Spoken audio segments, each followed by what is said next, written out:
Finally, there's nothing sadder than a Christmas tree in January after all the presents have been unwrapped and the decorations removed. But hundreds of these unwanted trees are headed for a new destination, and it's not the wood chipper. The DEP's Brianna Hickman has the details.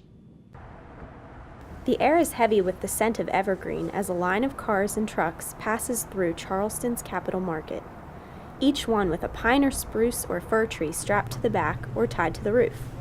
It's shaping up to be another busy afternoon at the DEP's annual Christmas tree recycling event. It's been a big success. Word of mouth, it goes big. We do a lot of advertising. I think the residents of the city of Charleston and the surrounding areas look forward to this every year. In West Virginia, January is more a time for thumbing through tackle catalogs by the fire.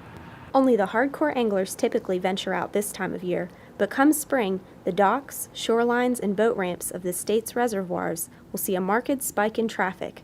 And that's where these trees come in. This is a really neat thing. Usually these trees would go into a landfill, but we're using them for fish attractors at all of our reservoirs around the state.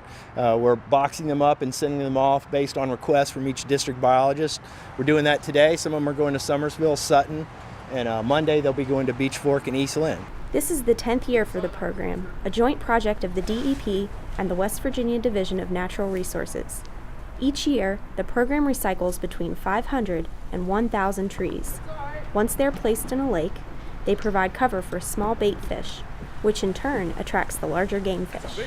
So it's just a win-win. We don't have trees going in the landfill, and this will supply some critical habitat and fish attractors for fish in those reservoirs and allow fishermen to target fish and maybe have better catch rates. Besides being popular with fishermen, the program also draws kudos from participants. I think it's neat. I mean, it's a lot better than just pitching your trees. You know, it's kind of neat to think that maybe they could be used, you know, go to good use afterward. Makes it a little bit easier to take the tree down, I think. We've seen a steady increase in numbers over the years, so we're averaging probably 500 to 600 trees a year now, which we're glad to see those numbers. The DNR has already started placing trees near some of the docks and handicap accessible areas.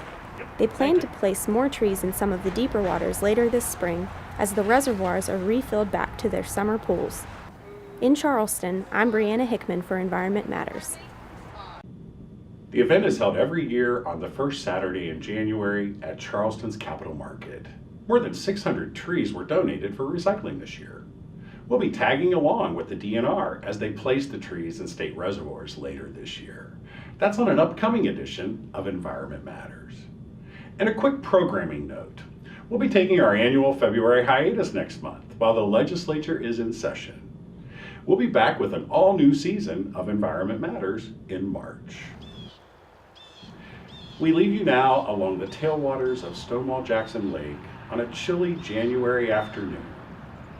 On behalf of all of us here at the West Virginia Department of Environmental Protection, thanks for watching. We'll see you soon.